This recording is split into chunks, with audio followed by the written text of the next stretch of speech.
오늘 우리에게 주시는 하나님 말씀은 에베소서 1장 3절에서 5절까지 말씀입니다.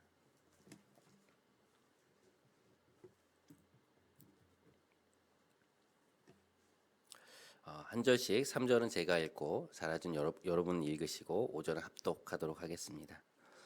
찬송하리로다. 하나님 곧 우리 주 예수 그리스도의 아버지께서 그리스도 안에서 하늘에 속한 모든 신령한 복을 우리에게 주시되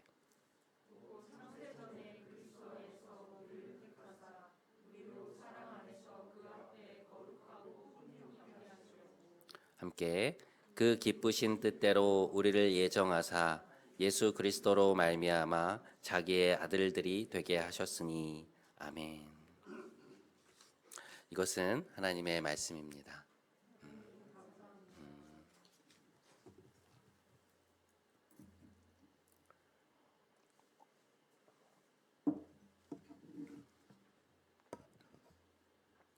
네, 에베소서를 시작한 지 이제 오늘로 세 번째 시간이 되어 갑니다. 지난 두 시간에 걸쳐서 우리는 하나님이 우리에게 하늘에 속한 모든 신령한 복을 주셨고 그 복 주심은 창세 전에 이미 계획하셨던 것이며 역사적으로는 그리스도의 십자가를 통하여 분명하게 드러났다라고 말씀을 드렸습니다. 택함과 예정이라는 말은 누구는 구원받기로 예정되어 있고 누구는 그렇지 않다라는 것이 아니라 우리의 구원에 대한 하나님의 주도성 그리고 우리를 마지막까지 책임지신다고 하는 하나님의 그 책임과 사랑을 설명하기 위해서 동원된 단어들이라고 말씀을 드렸죠. 자, 그러면 이제 우리에게 드는 질문은 이것이죠. 하나님이 우리를 그렇게나 사랑하신다고 하는데 우리를 끝끝내 복 주시려고 한다고 말씀하시는데 그렇다면 왜 우리 삶에는 여전히 어려움이 있는가? 하나님을 믿고 있고 그분의 자녀가 되었음에도 왜 우리가 느끼는 현실은 성경이 말하는 그것과 일치되지 않는가? 왜 하나님은 자녀된 우리를 세상의 모든 고난으로부터 지켜주시지 않는가? 그런 질문들이 이제 우리 안에 올라오게 되죠. 우리가 삶에서 경험하는 좌절, 실패, 고난, 어려움, 풀리지 않는 문제들. 이러한 현실들은 하나님이 우리를 그토록 위하신다고 하는, 우리를 축복하시기 위해 죽음의 자리까지 내려오셨다고 하는 성경의 놀라운 진술들과 매치되지 않을 때가 많은 것처럼 보입니다. 그것이 오늘을 살아가는 우리가 이제 혼란스러워하는 지점이죠. 오늘은 이 문제를 여러분과 함께 좀 살펴보려고 하는데요. 이 부분을 잘 정리해야 하는 것이 우리 신앙생활에도 참 중요한 것이 이 부분이 충분히 정리가 되어 있지 않으면 신앙생활이 앞으로 나아가기가 참 쉽지 않습니다. 그러니까 앞으로 갔다가도 이제 고난의 현실을 맞닥뜨리면 이제 이 질문에 붙잡혀서 다시 이제 제자리로 돌아올 때가 많은 것이죠. 말씀의 세계와 현실 세계에 이제 괴리감이 존재하게 될 때 그때부터 우리는 이제 이원론적인 삶을 살게 되고 주일의 삶과 주중의 삶이 이제 분리되기 시작하는 것이죠. 또 한 가지 측면은 말씀이 지금 내 현실에는 맞지 않지만 하나님의 말씀이기 때문에 이제 믿으려고 애쓸 경우에 잘못하면 신앙생활이 우리 신앙생활의 일종의 정신 승리가 되어버릴 수도 있다는 사실입니다. 사실이 아닌데 이제 그 간극을 정신적으로 믿음으로 메꾸려고 이제 하는 것이죠. 그러니 우리의 신앙생활이 정신 승리가 되지 않기 위해서는 반드시 말씀을 붙들고 이것이 우리 삶에 어떻게 적용되는가라는 것을 씨름하는 일들이 필요합니다. 그것이 우리가 이제 에베소서를 함께 보고 있는 이유이기도 한데요. 자, 그러면 앞에 질문들을 이제 염두에 두시고 오늘 말씀으로 한번 들어가 보도록 하겠습니다. 찬송하리로다. 하나님 곧 우리 주 예수 그리스도의 아버지께서 그리스도 안에서 하늘에 속한 모든 신령한 복을 우리에게 주시되. 자, 다음은 함께 읽겠습니다. 시작. 곧 창세 전에 그리스도 안에서 우리를 택하사 우리로 사랑 안에서 그 앞에 거룩하고 흠이 없게 하시려고 그 기쁘신 뜻대로 우리를 예정하사 예수 그리스도로 말미암아 자기의 아들들이 되게 하셨으니. 오늘 우리가 주목해 볼 표현은 그의 사랑 안에서, 그 기쁘신 뜻대로라고 하는 이 두 가지의 수식 어구입니다. 바울은 하나님이 창세 전에 우리를 택하신 것, 그리스도 안에서 우리를 구원하신 것이 우리를 향한 하나님의 사랑 안에서 행하신 것이다 라고 말하고 있습니다. 그러니까 우리에게 주신 하늘의 모든 신령한 복은 우리를 향한 하나님의 그 신실하고도 자애로우신 사랑 안에서 이루어진 일이다라는 것이죠. 그런데 이제 그 사랑이 어떤 방식으로 나타나느냐라는 것을 이제 구체적으로 표현해주고 있는 것이 뭐냐면 바로 그 기쁘신 뜻대로라고 하는 표현입니다. 이 표현은 원문을 보면 셀레마라고 하는 헬라어인데요. 이 단어는 우리말 성경으로 보통 하나님의 뜻, 하나님의 섭리라고 번역되는 단어입니다. 그러니까 하나님이 그 나름으로 갖고 계신, 그러니까 다시 말해 하나님이 주권적으로 계획하고 계신 우리를 향한 어떤 뜻, 그러니까 하나님의 마음에 두고 계신 어떤 목적, 이런 것을 뜻하는 말이죠. 그러니까 이걸 바탕으로 그 기쁘신 뜻대로라고 하는 이 말씀의 뜻을 풀어보면 하나님이 기뻐하시는 섭리대로, 그분의 기쁨이 담겨 있는 하나님 자신의 목적을 따라, 이제 이런 의미예요. 그러니까 우리의 인생을 향해 하나님이 나름으로 계획하고 계신 어떤 뜻과 목적이 있다는 것인데 거기에 하나님의 기쁨이 담겨 있다는 것이죠. 그러니까 하나님이 갖고 계신 그 계획을 통해서 우리에게 이루어질 그 마지막을 생각하실 때 하나님 마음에 기쁨이 있으시다, 흡족하시다, 이런 의미를 담고 있는 말입니다. 어떤 뉘앙스인지 대충 감이 좀 오시죠? 자, 다시 우리의 질문으로 돌아와서 하나님을 믿고 있는 우리에게 여전히 고난이 있는 이유는 무엇일까? 창세전에 우리를 택하셨고 우리에게 주고자 하셨던 그 복을 그리스도의 십자가를 통해 기어이 주시고야만, 그러니까 우리의 인생을 향해 선한 의지를 갖고 계신 하나님 안에 있는 우리에게 여전히 어려움이 있는 이유는 무엇일까? 그것은 오늘 이 말씀을 토대로 생각해 보면 하나님이 그러니까 우리를 향한 사랑 안에서 우리 삶의 목적하신 무엇인가를 이루어 가시는 과정과 관련이 있다라는 것을 우리가 알 수 있습니다. 그러니까 하나님 눈에 보시기에 좋은 것, 우리에게 유익한 것, 우리 삶에 결국 선한 것으로 드러나게 될 무언가를 지금 만들어가고 계신다는 것이죠. 그러니까 우리의 삶을 놓고 하나님이 이루고자 하신 어떤 그림이 있다는 것입니다. 하나님이 우리에게 만들어가고자 하신 그 마지막 그림을 아주 잘 보여주는 인물이 누군가 하면 바로 사도 바울인데요. 바울은 자신이 개척했던 빌립보 교회의 성도들에게 다음과 같은 말을 합니다. 빌립보서 4장 11절에서 13절 말씀인데요. 내가 궁핍함으로 말하는 것이 아니니라.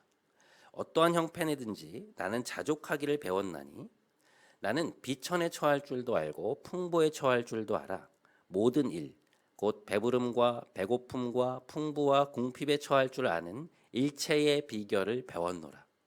내게 능력 주시는 자 안에서 내가 모든 것을 할 수 있느니라. 네, 우리가 너무 좋아하는 말씀이 나왔죠. 내게 능력 주시는 자 안에서 모든 걸 할 수 있다. 이 말씀에서 우리가 이제 주목해야 할 단어는 배웠노라라고 하는 단어입니다. 바울은 이 단어를 11절과 12절에서 연속으로 2번 사용하고 있는데요. 근데 그가 지금 말하고 있는 것은 자신은 어떤 상황에 처하든 그 상황에 대해서 만족하고 감사하는 법을 배우게 되었다는 것입니다. 그러니까 어떤 상황 속에서든 그곳에서 함께 하시는 하나님의 손길을 보게 되었고 거기에서 감사를 찾아내게 되었으며 그래서 기쁨으로 견딜 수 있게 되었다. 이제 그렇게 말하는 거죠. 인생에 찾아오는 여러 일들에 대해서 이제는 나는 거의 흔들림이 없다라고 말하고 있는 것입니다. 우리가 이제 흔히 어떤 분야에서 어떤 경지에 이르렀다라는 표현을 쓰는데요. 그 표현을 빌려보면 바울의 신앙 수준은 지금 이제 그 정도 경지에까지 이른 것이죠. 그만한 신앙의 수준, 그만한 신앙의 실력을 갖추었다라는 것입니다. 근데 어쩌다 한번 그렇게 된 것이 아니라 빌립보서를 쓰고 있는 지금 그는 자신이 맞닥뜨리는 모든 상황 속에서 만족과 평안이 그의 마음을 가득 채우고 있다라고 말하고 있는 것입니다. 실제로 빌립보서를 쓸 당시에 바울은 감옥에 있었고요. 로마 감옥에 있었고 이제 앞으로 열리게 될 재판 결과에 따라서 그가 사형을 당하게 될 것인지 아니면 목숨을 유지하게 될 것인지가 결정되는 그런 순간에 있었습니다. 놀라운 것은 그럼에도 불구하고 이 서신 안에 계속 기쁨에 대한 이야기가 나온다는 거예요. 나의 기쁨이요 내 사랑하는 자들아 기뻐해라. 내가 다시 말하노니 기뻐해라. 나의 매임으로 인해 복음이 더 전파되고 있으니 나는 이 상황을 기뻐한다. 너희가 나와 함께 복음에 참여하고 있으니 나는 기쁘다. 죽음이 자신을 향해 성큼성큼 다가오고 있는 이 상황 속에서도 그는 그 내면 속에서 막 깊은 곳에서 올라오는 그 감출 수 없는 기쁨에 대해 증언하고 있습니다. 그래서 빌립보서의 별명이요 옥중서신인데 기쁨의 서신이에요. 인생을 마무리해가는 노년에 그리고 그토록 열악한 상황 속에서도 어떻게 그의 내면을 지배하는 주된 정서가 기쁨일 수 있었을까? 육체적으로 결국 편안한 상태가 아니었거든요. 그 세상을 떠나기에는 아직 해야 할 일들이 많이 남아있는 상황이었습니다. 그런데 그는 그 모든 상황을 뛰어넘어서 자신 안에 지금 자신이 너무 기쁘다라고 계속해서 말하고 있는 것이죠. 도대체 그는 어떻게 이런 경지에까지 이를 수 있었을까? 우리 이제 그런 것이 궁금한 것인데 이제 바울의 말을 빌려보면 자신이 모든 상황 속에서 자족할 수 있게 된 그 비결은 무엇이었느냐? 하나님께 배웠다는 것이죠. 근데 이 표현이 참 흥미롭습니다. 그러니까 이 말을 토대로 생각해 보면 바울도 처음부터 그랬다기보다 수없이 맞닥뜨린 여러 상황 속에서 무언가 새로운 깨달음들이 있었고 그러니까 그러한 깨달음의 과정, 배움의 과정 그리고 또다시 부딪히게 된 그 비슷한 과정들을 맞닥뜨리면서 그것을 다시 한번 연습해가는 과정 속에서 어느 순간 이전에는 하지 못했던 것들을 할 수 있게 되었다. 지지부진하던 그 수준의 일들을 뛰어넘게 되었다라는 것을 우리가 알게 됩니다. 반복되는 고난과 훈련 속에서 계속적인 깨달음 또 그로 인한 영적인 성장이 있었고 그 과정 끝에 그가 오늘 말하는 그 자족의 마음 어떤 상황에서든 평안과 감사를 누리게 되는 법을 배우게 되었다는 것이죠. 하나님이 가르쳐 주셨다는 것입니다. 빌립보서 4장 6절과 7절에서 그는 또 이렇게 말합니다. 아무것도 염려하지 말고 다만 모든 일에 기도와 간구로 너희 구할 것을 감사함으로 하나님께 아뢰라. 그리하면 모든 지각에 뛰어난 하나님의 평강이 그리스도 예수 안에서 너희 마음과 생각을 지키시리라. 자, 여러분 이 말씀도 보시면 이건 역시 사도 바울의 경험이 아주 진하게 녹아 있는 말씀이라는 걸 알 수 있죠. 그러니까 바울의 실제 기도 생활이 반영된 그러니까 그의 체험이 고스란히 녹아 있는 그런 말씀입니다. 이 말씀을 보시면 그가 뭐라고 말합니까? 아무것도 염려하지 말고 기도와 간구로 너희 구할 것을 하나님께 아뢰라. 근데 어떻게 하면서 아뢰라고요? 감사하면서 아뢰라. 그러니까 어떤 문제가 찾아왔을 때 자꾸 염려만 하지 말고 오히려 하나님이 너의 기도를 듣고 어떤 방식으로든 선하게 응답하실 것이니 그걸 믿고 감사를 올려드리면서 이제 기도를 하라는 거예요. 그러면 너희가 생각지도 못한 하나님의 평강이 너희 마음을 지키시는 것을 경험하게 될 것이다. 너희 스스로가 놀랄 정도로 너희의 생각과 감정이 요동하지 않도록 하나님이 그 염려의 길목을 딱 막고 평강으로 지켜주실 것이다. 이제 그렇게 말하고 있는 것이죠. 놀라운 수준의 기도고 놀라운 깨달음입니다. 여러분, 사도 바울이 처음부터 이 정도였을까요? 막 곤란스러운 상황이 처음부터 어떤 곤란스러운 상황이 찾아왔는데 그 어떤 염려도 없고 막 하나님이 일하실 것이라는 확신 때문에 감사가 막 충만하고 일이 해결되지도 않았는데 먼저 막 감사하면서 막 깊은 평안을 누리는 그런 수준의 사람이었을까요? 막 어떤 상황을 만나든 일이 잘 풀리든 풀리지 않든 어떤 원망이나 실족함 없이 만족과 감사와 막 자족의 마음이 처음부터 충만한 사람이었을까? 당연히 그렇지 않았겠죠. 그러니까 수없이 반복되는 상황 속에서 때로는 실패와 좌절을 경험하면서 이전에 몰랐던 것들을 알게 되었고 깨닫게 되었고 배우게 된 결과 지금의 모습이 되었다라고 그는 증언을 하고 있는 것입니다. 그러니 그는 배웠다라고밖에 말할 수 없는 것이죠. 이게 무슨 겸손의 표현이 아니고요. 그렇게밖에 표현할 수 없는 거예요. 왜냐하면 자식이 그거를 목표로 스스로 연마해서 성취해낸 게 아니기 때문입니다. 마태복음 11장 28절에서 30절에 보면 우리가 잘 아는 말씀이 하나 있습니다. 저희가 같이 한번 읽어보시죠. 함께 읽겠습니다. 자, 시작. 수고하고 무거운 짐진 자들아, 나는 마음이 온유하고 겸손하니 나의 멍에를 메고 내게 배우라. 그리하면 너희 마음이 쉼을 얻으리니. 자, 우리가 너무나 잘 아는 말씀이죠. 주님은 수고하고 무거운 짐을 진 우리에게 뭐라고 말씀하십니까? 다 내게로 오라라고 말씀하시죠. 여러분, 근데 그 다음 말씀이 무엇인가요? 수고하고 무거운 짐 진 자들아 다 내게로 오라. 이제 앞에 말씀을 생각하면 어떤 말씀이 예상이 됩니까? 그러면 나에게로 오면 그러면 너희가 쉼을 얻을 것이다라는 말씀이 예상이 되잖아요.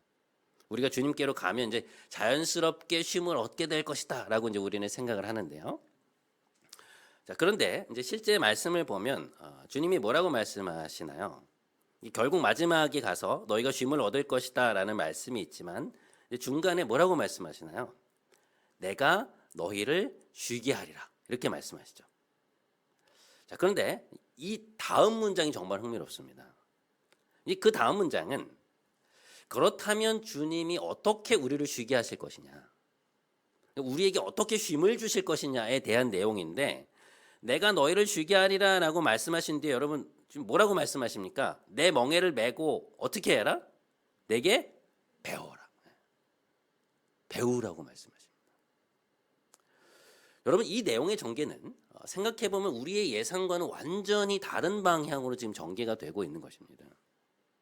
우리는 보통 이 말씀을 어떻게 읽냐면 수고하고 무거운 짐을 지고 있는 내가 주님께로 가면, 어떻게든 가기만 하면 저절로 쉼을 얻을 것이다 라고 이제 생각을 하죠.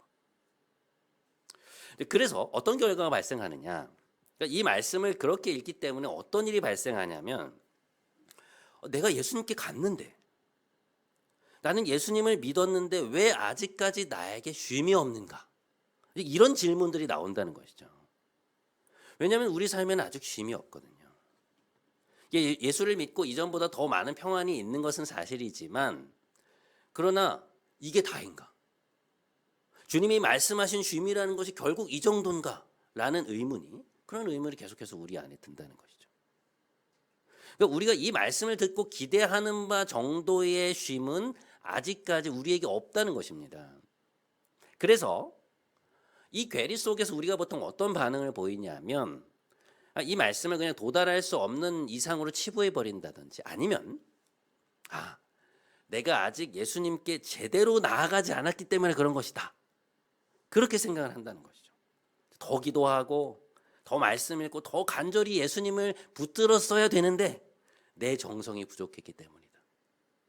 그러니까 예수님이 말씀하신 그 충만한 쉼을 누리지 못하는 이유를 스스로의 정성 없음, 혹은 충분히 성의를 다하지 않은 자신의 태도로 돌릴 때가 많다는 것이죠. 나의 정성의 문제, 태도의 문제라고 생각하는 것입니다. 물론 그런 면이 아예 없다고 하면 거짓말이겠죠. 하루에 일정 시간에 어떤 기도와 말씀의 자리가 거의 없는데 어떻게 그분과 깊은 교제를 우리가 기대할 수 있겠어요? 그것은 너무나 당연한 것이고요. 하지만 이 말씀에 대한 우리의 훨씬 더 근본적인 오해는 뭐냐면, 우리가 예수님을 믿기만 하면 갑자기 무엇보다 저절로 쉼을 얻게 될 것이라는 생각이 있습니다. 근데 오늘 예수님의 말씀은 그게 아니라는 것이죠. 무엇입니까? 여러분, 오늘 말씀을 다시 한번 보시면 여기에서 이제 핵심이 되는 단어는 뭘까요? 배우라이죠. 나는 마음이 온유하고 겸손하니 나의 멍에를 메고 내게 배우라. 그러면 어떻게 된다고요? 너희가 나에게 배우고 나면 그 배움의 과정을 거치고 나야 너희 마음이 쉼을 얻을 것이다. 그렇게 말씀하고 계시는 것입니다. 그러니까 너희가 나에게로 와서 수없는 반복과 훈련, 그 가운데 실패와 깨어짐과 넘어짐을 거치면서 알아야 될 것을 알게 되고 배워야 할 것을 배우게 되고 깨달아야 할 것을 깨닫게 되면 그 과정을 통해서 비로소 너희 안에 세상은 이해할 수 없는 놀라운 쉼이 생기게 될 것이다. 주님은 그렇게 말씀하고 계시는 것입니다. 그러니 나에게로 오면 너희를 쉬게 할 것이라는 예수님의 말씀에는 뭐가 포함되어 있는 것인가요? 주님께로 가서 배우는 과정이 포함되어 있다는 것입니다. 그러니까 그 배움을 통해서 자라나는 과정, 성장하는 과정이 전제가 되어 있다는 거죠. 여러분, 아이들이 태어나면 보통 어떤 과정을 거치면서 이제 자라나요? 처음에는 이제 목을 가눌 수 있게 되고 바닥에 엎드려 있다가 기어다니는 과정을 통해서 혼자 또 앉기도 하고 결국에선 일어나서 이제 걷게 되는 법을 배우게 되죠. 근데 그 과정에서 중요한 것은 무엇이냐? 그 변화가 저절로 일어나지 않는다는 것입니다.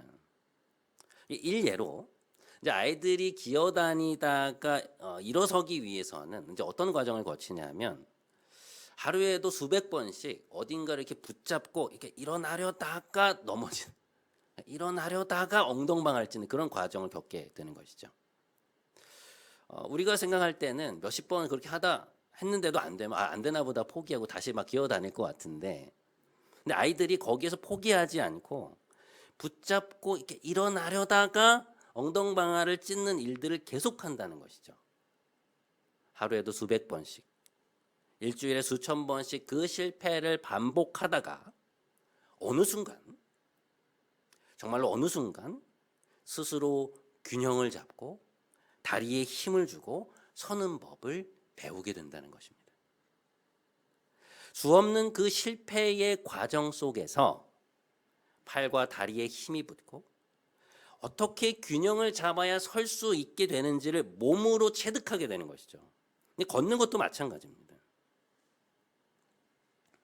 자, 그 가운데 아이가 스스로 일어서고 발걸음을 떼고 걷는 법을 배우게 되는 그 지난한 과정 속에서 부모가 하는 일은 무엇인가? 부모의 역할은 무엇인가? 넘어짐을 허용하는 것입니다. 아이가 안전한 환경 속에서 일어났다 넘어졌다를 반복할 수 있도록, 한두 걸음 걷다가 넘어지고 또 일어나서 앞으로 나가는 것을 안전한 가운데 시도할 수 있도록 얇은 이불을 깔아주기도 하고 바닥에 있는 장애물을 치워주고 손도 잡아주고 발자국 앞에서 막 손뼉을 치면서 기다려주기도 하고 하는 그런 것들을 통해서 아이가 그 배움의 과정을 거쳐갈 수 있도록, 그 실패를 경험 삼아 자신이 배워야 할 것을 배울 수 있도록 도와주는 것이죠. 아이들이 자리에서 일어나서 걷게 되는 것은, 걸을 수 있게 되는 것은 그 수없는 반복된 시도와 실패, 거듭된 넘어짐의 과정, 무엇보다 부모가 안전한 가운데 그 모든 과정을 거쳐서 아이들이 터득해야 될 것을 도와주고 실패를 허락하는 그 부모의 보호와 허용을 거쳤기 때문에 가능한 일이라는 거예요. 만일 우리가 아이를 사랑한다고 해서 그 경험을 허용하지 않는다면, 반복된 실패의 경험, 자리에서 일어서거나 혹은 몇 발자국을 내딛다가 넘어지는 그 좌절과 그것을 통해 체득하게 되는 그 깨달음을 허용하지 않으면, 그 시간을 허용하지 않으면 아이는 그 개월수가 되었다고 해서 저절로 일어나거나 저절로 걸을 수 없다는 말입니다. 자, 다시 우리가 오늘 서두에서 던졌던 질문을 한번 다시 던져보려고 합니다. 왜 예수를 믿고 나서도 우리의 삶은 쉽지 않은가? 왜 하나님을 믿고 있는데도 불구하고 말씀도 읽고 있고 기도도 하는데 여전히 우리 삶에는 쉽게 풀리지 않는 문제들이 있고 자꾸만 걱정거리가 찾아오고 왜 고난이 없지 않은가? 하나님께서 우리의 성장을 위해 우리라는 존재의 변화를 위해 그것들을 허용하시고 사용하신다는 것입니다. 반복되는 어려움 속에서 넘어지고 낙심하고 의심하는 그 과정 속에서 그곳에서 다시금 하나님을 붙들고자 애를 쓰고 도대체 뭐가 문제인 것인가를 생각하고 묵상하고 돌이키고 기도하는 그 모든 배움의 과정 속에서 우리의 영적인 지각이 자라고 하나님을 아는 지식이 커져가고 우리의 성품이 깎여지고 성숙해져 갈 수 있도록 우리의 신앙의 수준이 높아져 가도록 하나님은 그분의 그 자애롭고도 지혜로운 사랑의 손길로 우리를 가르치고 계시는 것입니다. 여러분, 2 더하기 2는 4이라고 하는 이 덧셈의 개념을 알고 있어야만 2 있는 4라고 하는 구구단을 외우는 것이 의미가 있고 그것을 써먹을 수 있습니다. 덧셈, 뺄셈, 곱셈, 나눗셈, 이 사칙 연산의 개념을 모르는 상태에서 우리가 미분과 적분을 할 수 있습니까? 초등학교, 중학교, 고등학교 수학의 배움을 거치지 않은 상태에서 그 기본적 개념을 익히지 않은 상태에서 갑자기 고등 수학의 문제들을 풀 수 있나요? 그것은 불가능하죠. 그러니까 우리가 어떤 더 높은 지점으로 나아가기 위해서는 반드시 배움이라는 과정을 거쳐야 합니다. 그 과정을 생각하면 그보다 더 높은 수준으로 올라갈 수 없는 것이죠. 하나님은 왜 우리에게 어려움을 허용하시는가? 우리에게 해보라고 말씀하시는 것입니다. 하나님은 우리에게 지각과 감정과 의지를 주신 것은 그 반복되는 학습들을 통해서 배우고 자라고 성장할 수 있도록 하신 거예요. 그 성장의 과정을 거칠 때 비로소 우리는 하나님이 목적하시는 그러한 신앙의 실력과 성품을 가진 사람이 되는 것입니다. 우리로 거룩하고 흠이 없는 존재가 되게 하시는 것.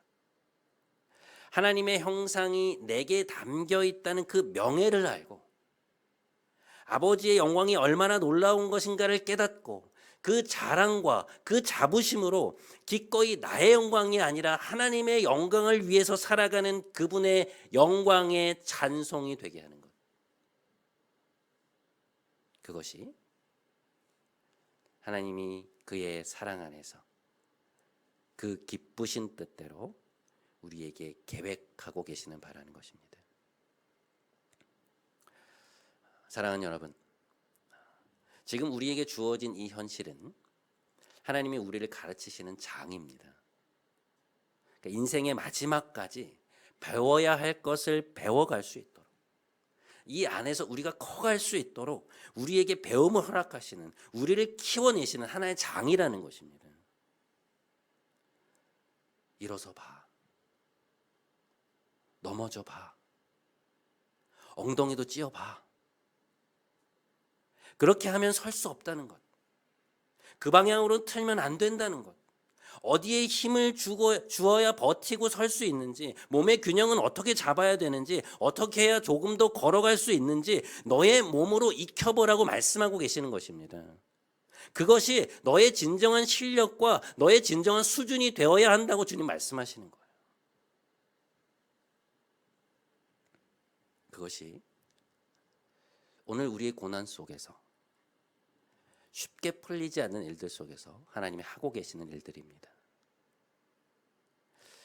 이러한 신자의 삶으로 하나님이 그의 사랑 안에서 그 기쁘신 뜻대로 여러분에게 배움을 허락하시는 그 은혜의 장 안으로 여러분을 초대합니다. 그곳에서 그리스도의 장성한 분량에까지 자라나시는 여러분 모두가 되시기를 주님의 이름으로 간절히 축원드립니다. 오늘 지난주에 우리가 함께했던 찬양을 한 번 더 불러보려고 하는데요. 이 찬양의 제목이 참 의미가 있습니다. 온전케 되리라고 하는 찬양이에요. 우리가 이 찬양의 가사를 좀 생각하면서 하나님 앞에 좀 나아갔으면 좋겠습니다.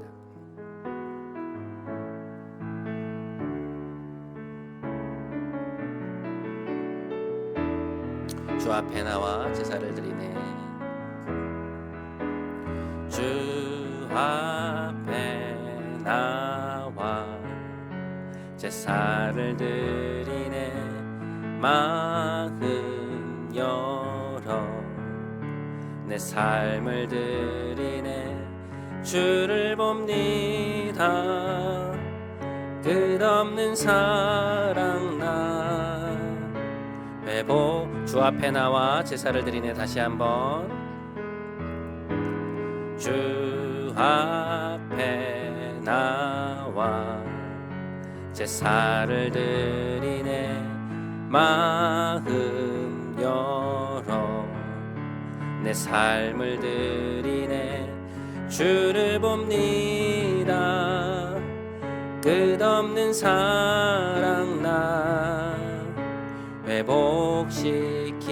이제 눈들어 이제 눈들어 주 보내. 그 능력 날 새롭게 주님의 사랑 날 만지시니 내 모든 두려움 사라지네. 폭풍 속에도 주 붙들고 믿음으로 주와 건네. 갈보리 언덕 넘어 그 어느 날 주 안에 온전케 되리. 사랑하는 여러분, 왜 우리 삶에는 여전히 어려움이 있을까요? 왜 하나님을 믿고 있는데도 불구하고, 하나님이 우리를 그토록 사랑하시고 자녀로 삼으셨음에도 불구하고 왜 우리 삶에는 여전히 쉽게 풀리지 않는 문제들이 있는 것일까? 하나님은 그것을 통해 우리가 자라기를 원하시는 것입니다. 우리의 영적 지각이 자라고 분별력이 커지고 우리 성품이 견고해져 가기를, 그리하여 그 앞에 거룩하고 흠이 없는 존재가 되기를 원하시는 것입니다. 그 존재의 변화가 우리에게 진정한 행복을 줄 수 있기 때문입니다. 이 시간에 함께 기도하기 원합니다. 하나님, 자라기 원합니다.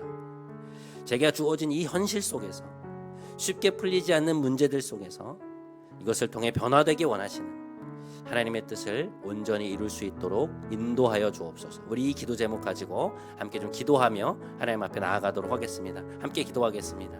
하나님 아버지, 하나님께서 오늘 우리에게 말씀을 통해서 은혜를 베풀어 주심에 감사합니다. 하나님, 우리 삶에 왜 어려움들이 있을까? 우리의 현실이 왜 여전히 이러할까? 하나님을 믿고 있음에도 불구하고, 기도하고 있고 하나님을 붙들고 있음에도 불구하고 하나님, 우리 삶이 왜 이러한가? 하나님, 우리 생각에 그러할 때가 많이 있습니다. 하나님, 하지만 우리가 오늘 말씀을 통해서 보게 되는 것은 그러한 모든 과정을 통해서 우리를 자라게 하시고 커가게 하시고 영적 지각이 커져가게 하시고 분별력이 커져가게 하시고 하나님 아는 지식이 많아지고 결국에 하나님 앞에서 거룩하고 흠이 없게 하시는 하나님, 우리의 신앙의 수준이, 우리의 신앙의 실력이 우리를 정말 하나님께서 그러한 경지로까지 이끌고 가기를 원하신다는 것을 하나님 우리가 보게 되었습니다. 하나님, 우리가 자라기 원합니다. 하나님, 우리에게 주어진 이 현실 속에서 하나님, 내 아이 현실이 왜 이러하냐고, 하나님 나의 삶이 왜 이러하냐고 하나님 앞에 원망하거나 하나님 앞에 그런 불평하는 것이 아니라 이것을 통해서 나를 키워가시는 하나님을 의지하며 나아갈 수 있도록 하나님, 우리의 삶을 인도하시고 붙드시고 가르쳐 주옵소서. 하나님, 이끌어 주시옵소서. 여러분, 하나님은 우리의 인생을 향해서 분명한 목적을 갖고 계십니다. 우리의 결국에 대한 분명한 뜻을 갖고 계시며 그것이 하나님께 기쁨이 된다고 말씀하십니다. 여러분은 여러분의 신앙생활 속에서 무엇을 바라고 계신가요? 무엇이 여러분의 목적입니까? 이 시간 함께 한 번만 더 기도했으면 좋겠습니다. 하나님, 우리 인생을 향한 하나님의 목적이, 그 뜻이 우리의 소원이 되기 원합니다. 하나님이 이루고자 하시는 그 존재의 변화가 우리의 목표가 되게 하여 주옵소서. 우리를 붙잡아 주옵소서. 다시 한 번만 하나님 앞에 간절히 기도하며 나아가도록 하겠습니다. 함께 기도하겠습니다. 하나님 아버지, 하나님께서 우리 인생 가운데, 우리 삶 가운데 분명한 목적을 갖고 계시다고 말씀하여 주심에 감사합니다. 창세 전에 이미 우리를 택하셨고 우리를 예정하사 하나님의 자녀로 삼으셨으며, 하나님 이 인생길을 가는 동안에 하나님 이 과정 속에서, 세상 속에서 우리를 향한 목적을 갖고 계시고, 마지막에 하나님 우리 인생을 놓고 하나님 갖고 계신 어떤 그림이 있다는 것을 하나님 우리가 함께 살펴보았습니다. 사도 바울의 삶이 처음부터 그러하지 않았지만, 그러나 정말 그가 결국에는 어떠한 상황에 처해있든 궁핍하든 풍부하든 정말 자족하는 마음을 갖게 되었고, 만족하는 마음, 평안한 마음, 감사의 마음으로 그 모든 인생을 살아냈던 것처럼, 감옥 속에서도 충만한 기쁨이 그의 내면을 가득 채웠던 것처럼, 하나님 우리도 하나님의 목적이, 우리의 인생을 향한 하나님의 목적이 우리의 목적이 되게 하시고, 하나님 우리도 그것을 향하여서 나아갈 수 있도록 주님 인도하여 주시옵소서. 그것이 우리 삶의 목표가 될 수 있도록 하나님 우리를 이끌고 하시는 그 걸음을 함께 걸어갈 수 있도록 하나님 우리에게 힘을 주시고 안목을 주시고 성숙함을 허락하여 주시옵소서. 아버지, 우리와 함께하여 주옵소서. 하나님 우리와 함께하여 주옵소서. 하나님 우리와 인도하여 주시옵소서.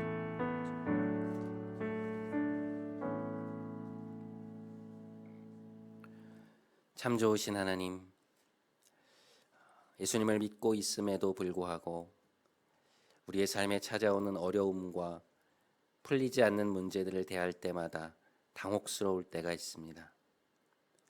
그러나 하나님, 이 모든 것이 우리를 자라게 하시기 위한 하나님의 도구요, 통로요, 하나님이 허용하시는 일들임을 우리로 알게 하시고, 그 넘어짐과 실패 속에서, 때로 느끼게 되는 그 쓰라림 속에서 우리가 배워야 할 것을 배우기 원하시는 아버지의 마음을 헤아리는 우리 모두가 되게 하여 주옵소서. 이 모든 것이 결국에는 합력하여 선을 이루게 될 것이라 굳게 믿는 믿음을 허락하여 주옵소서. 존귀하신 예수님의 이름으로 기도드립니다. 아멘. 우리 다 함께 자리에서 일어나셔서 바송의 찬양하심으로 오늘 예배 마치겠습니다. 우리에겐 소원이 하나 있네. 조명 좀 켜주세요. 우리에겐 소원이 하나 있네. 주님 다시 오실 그날까지 우리 가슴에 새긴 주의 십자가 사랑, 나의 교회를 사랑케 하네. 주의 교회를 향한 우리 마음, 희생과 포기와 가난과 고난, 하물며 죽음조차 우릴 막을 수 없네. 우리 교회는 이 땅의 희망, 교회를 되게 예배 되게 우릴 사용하소서. 진정한 부흥의 날 오늘이만으로 우릴 교회를 교회되게, 예배를 예배되게, 교회를 교회되게, 예배를 예배되게 우릴 사용하소서. 진정한 부흥의 날 오늘 임하도록 우릴 사용하소서.